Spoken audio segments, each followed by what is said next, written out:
So we can try to see how... Yeah? This pipe sounds? Yes. I'll put the mic here. Oh my god. Is it good? Home sweet home. Is it good? Yes, I will give it to you in a second. It changes intensity. Mm-hmm.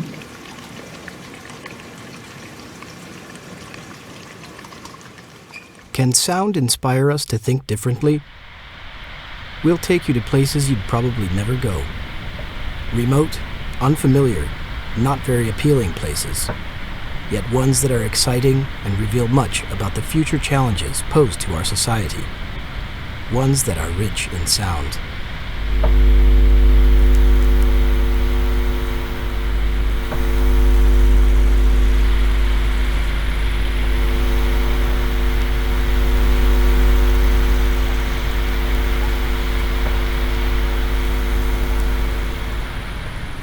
Future Landscapes, a podcast on the challenges of humankind as heard in sound. In our third episode, we find ourselves back in the Czech Republic. This time, the search for a new understanding of natural and political processes brings the members of the expedition, philosopher of technology Lukáš Likavčan, musicians Václav Havelka and Pan Throrarensen, and field recordist Sara Pinheiro to the south of the country, a region with a long tradition of agricultural production.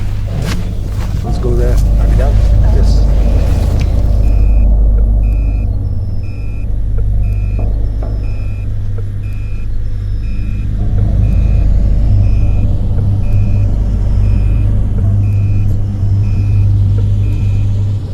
Food, Not Soil. Episode 3. The Kaly Aquaponic Farm, Czech Republic.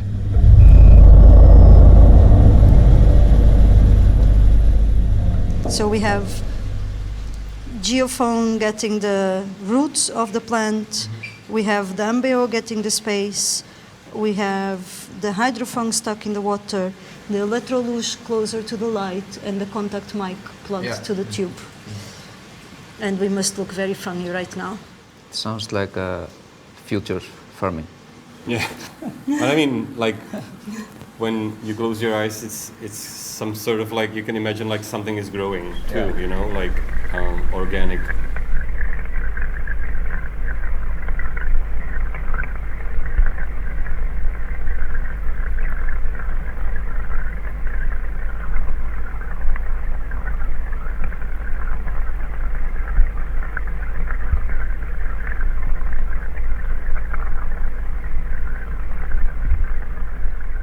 We need energy not only from electricity, natural gas, or fossil fuels, but also in the form of food, which powers our bodily existence.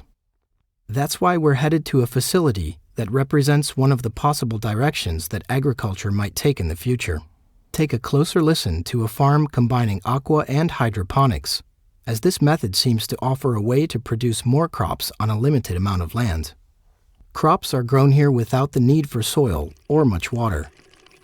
Here again, however, sound reveals that even this solution carries ambiguities.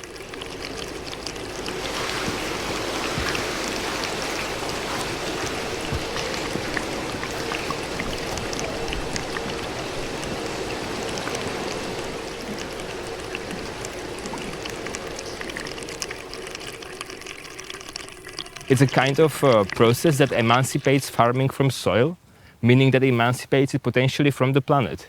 You can think about it as a basis of a new techniques for space exploration in the future, like these jailbreak narratives, that finally we can get out of our dependence on the soil, on the ground on which stand. And I think that's very dubious, but also interesting to play with as a sort of narrative.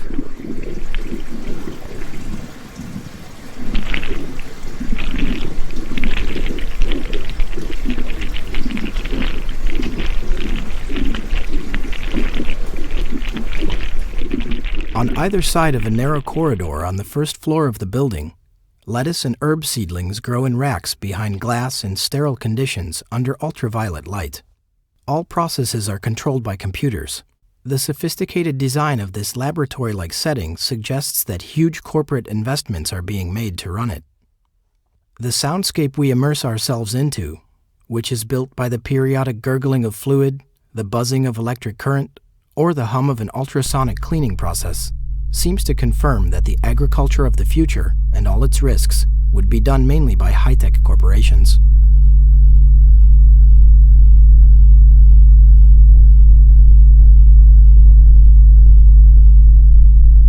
Imagine some counter-narratives that will not be just about big tech companies farming and basically controlling the whole food chain and the whole metabolism of our societies.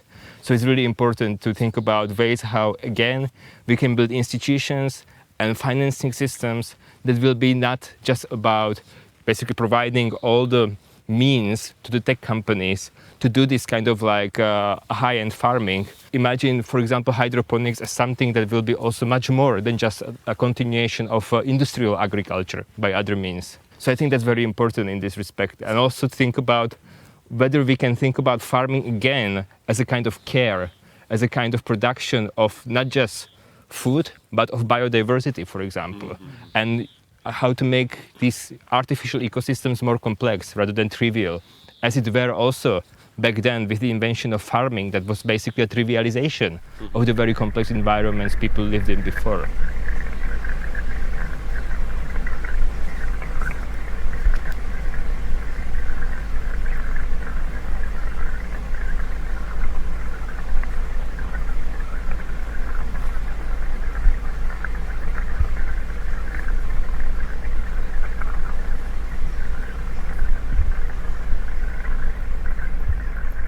The plants are supplied with precisely measured ratios of nutrients through pipes from the building's ground floor section where fish are farmed. Therefore, no chemical nutrients are needed. This exchange is mutually beneficial because the plants in turn clean the water for the fish. As a result, the system saves 95% of the water used in conventional farming. But the living conditions for the fish and plants seem to be rather dystopian and evoke post-apocalyptic science fiction scenes where each subject is removed from any kind of relationship. We are now on a crossroads between two potential modes of future landscaping. The first mode is the one that, as with the invention of early agriculture, goes somehow against the grain of this complexity of the landscape, or, on contrary, finding new ways of landscaping that will be relying on building and constructing with the affordances of the landscape, and also perhaps with the affordances of the historical processes that bring, these inventions of new modes of food production, such as the hydroponics. So do not look at it only as a potential danger, but also as something that can have its unintended consequences that will perhaps change the society and the culture around them.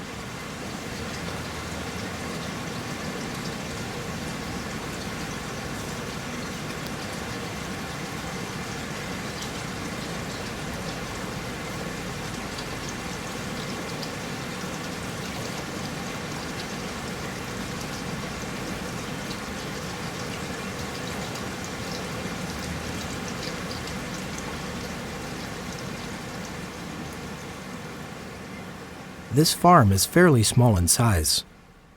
The current production of lettuces, herbs, and fish doesn't seem to promise a real alternative to conventional farming, which has to feed billions of people every day. But, in reality, this 1,000 square meter farm produces the same amount of food and fish as an 18,000 square meter field and a 20 hectare pond. In addition, such a facility can be placed almost anywhere and needs no special resources like fertile soil, enough drinking water, or a favorable climate. It can either end up having countryside completely depopulated and rewilded, or on the other hand, you can think about it more as basically dispersing in the environment. So less intensified areas and more dispersed settlements. So that is something that reminds me many architectural modernist ideas about like how people can, for example, live in blocks in the middle of the forest and so on. Like almost any kind of Soviet architects from 20th century had this kind of like utopia of an ideal communal living, also in a certain balanced relationship with nature. And it comes back and again and again. It produces a very particular imagination of nature because we have an extremely distorted idea of what wilderness even means, Exactly. based on colonial adventures of the 18th and 19th century, and the idea of actually some kind of jungle as being the pristine state of nature, while in fact many of Amazonian rainforest was anthropomorphized, changed and designed for millennia by the indigenous populations of the Amazon.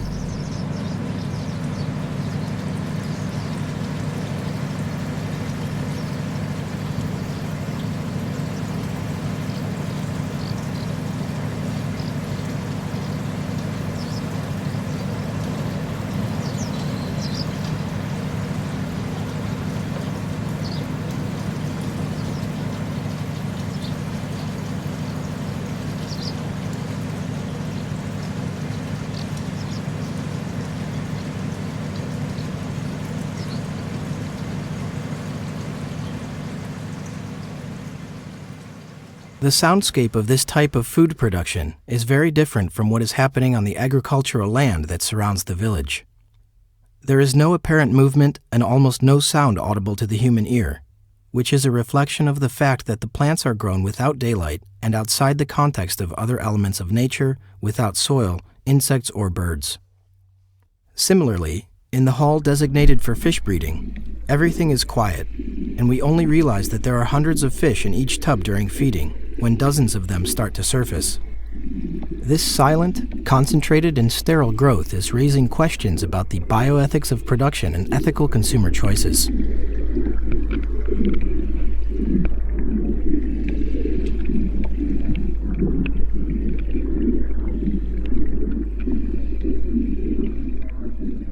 In the future, like the whole culture is based on these decisions, based on the metaphysics and ethics of what to eat, not to eat, what to grow, what not to grow, which are related to considering that, okay, industrial food is good because actually it helps us not rely on the land and the exploitation of the land, or on the other hand, it can be the opposite.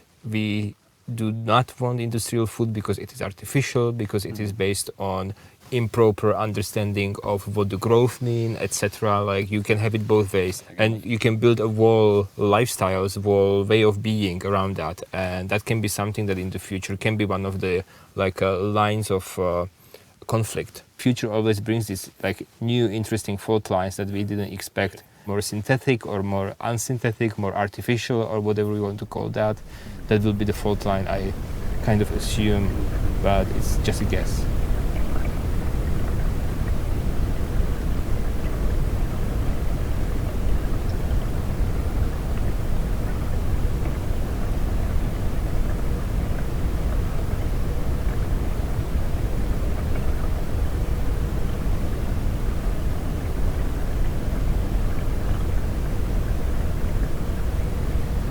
As the philosopher observes, the variety of sounds captured by microphones and geophones, the rest of the sonic expedition opens up the topic of the individual responsibility of the consumer for his or her choices.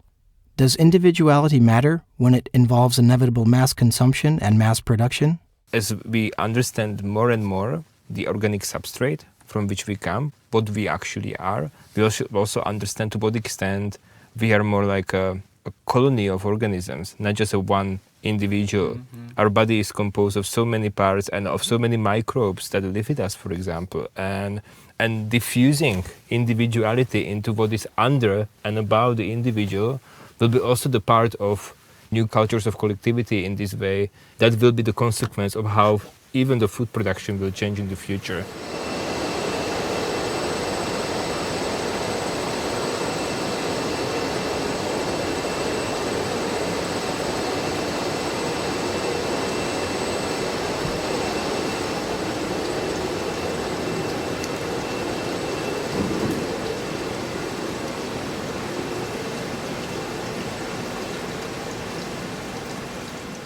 Moving food production from rural regions, which are not only linked to an established distribution system, but also to a traditional way of agricultural life, opens up the potential for forming a different relationship between humans and the landscape, the status of nature, and also the concept of home.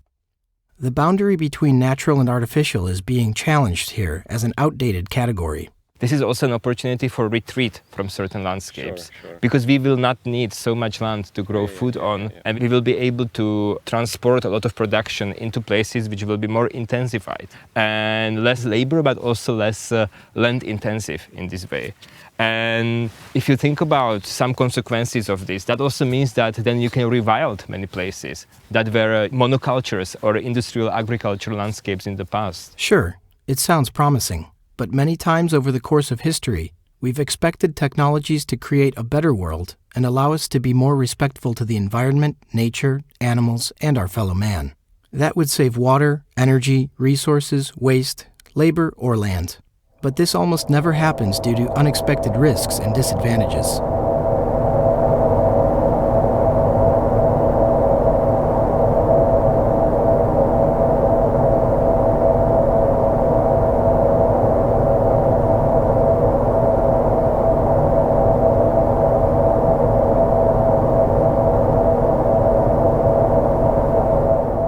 My wish is really that we come back a bit to this nomadic past of the human species, because that's a different kind of relation to the landscape than the one you get when you still on the one soil all your life, and you have this kind of, maybe the environment is rich, it gives you everything you need, but also it closes the range of your perspective. No, it's very narrow. I mean, this brings you again to like better touch with the universal kind of like even like spiritual level. So I prefer the flow over grounding. I prefer to some extent ungroundings and alienations that can give us in the end, you know, a better perspective of the artificiality of our own existence.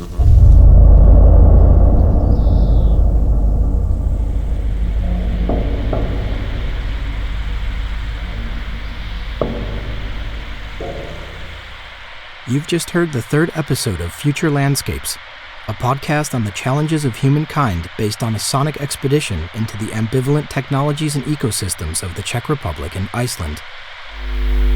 You can find much more at futurelandscapes.cz.